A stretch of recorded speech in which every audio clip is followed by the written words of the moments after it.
کہ میں اپنے ماں باپ کی بات کو مانوں یا لگائی کی بات کو مانوں؟ لگائی نے کہا کیا ارادہ ہے، ساتھ میں رہو گے الگ میں رہو گے؟ بولو بیگم کیا ہے غم، جو کہو گی ماننے کو تیار ہیں۔ بولے الگ رہنا ہے، ساتھ میں نہیں رہنا ہے، سارے پیسے تمہارے بھائیوں نے کھا لیا، آج تک کمایا کیا کیا؟ ٹھیک ہے، چھوڑا گیا، باپ کو کہہ دیا کہ میں آج سے تیرے ساتھ نہیں رہوں گا، ایسا ہے ویسا ہے، یہ ہے وہ ہے، 917 کر کے باپ کو چھوڑ کر کے تو نکل گیا۔ اب سوال ہے جب باپ کو چھوڑا تو باپ کے مکان کو کیوں نہیں چھوڑا؟ باپ کو چھوڑا تو باپ کے گھر کو کیوں نہیں چھوڑا؟ باپ کو چھوڑا، ماں کو چھوڑا، بھائی بہنوں کو چھوڑا تو ان کے اکٹھا کیے ہوئے جائیداد کو کیوں نہیں چھوڑا؟ رہیں گے کہاں؟ ارے گدھو، جس نے تمہیں ماں باپ کو چھوڑنے پر مجبور کیا اس سے پوچھ کہ تجھے رہنا کہاں ہے۔ یہ پوچھنے کی ہمت میں نہیں ہے تم میں، بلکہ یہ کہنے کی ہمت ہے تم میں کہ ہمیں گھر کو جو ہے ایک گھر کو دو گھر کیسے بنانا ہے۔ حضرات محترم، جو انسان اپنے گھر کی حفاظت نہیں کر پایا وہ انسان اپنے دین کی حفاظت کیسے کرے گا؟ جو انسان اپنے گھر کو جوڑ کر کے نہیں رکھ پایا وہ انسان اپنی شریعت پہ عمل کر کے کیسے چل سکتا ہے؟ شریعت سے اپنے دل کے لگاؤ کو کیسے رکھ سکتا ہے؟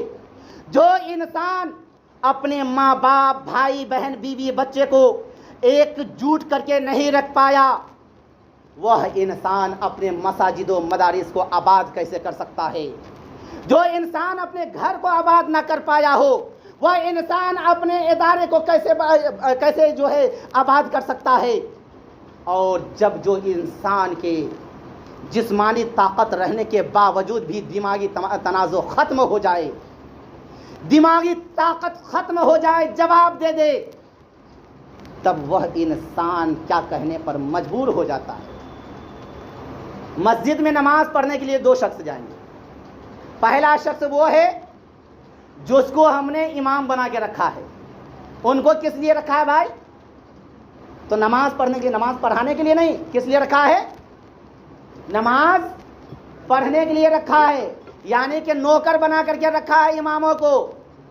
جس نے یہ گمان کر لیا وہ پوری زندگی امام کے پیچھے نماز پڑھو، کبھی تمہاری نماز زندگی میں قابل قبول نہیں ہے۔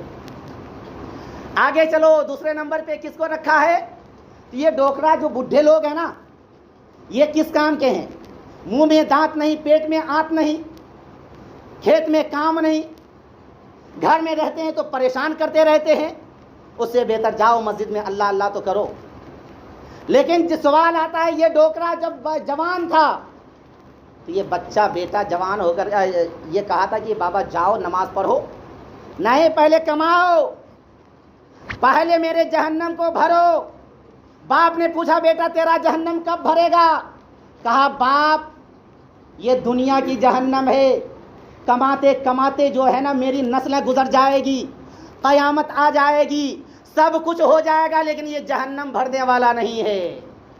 اس لیے جب تک دم میں دم ہے، جسم میں جان ہے، کماتے رہو، میرے جہنم کو بھرتے رہو، کیونکہ میرا جہنم نہیں بھرے گا، اسی بیچ میں میرے بچے آ جائیں گے، پھر ان کے بھی جہنم آپ کو ہی بھرنے ہیں۔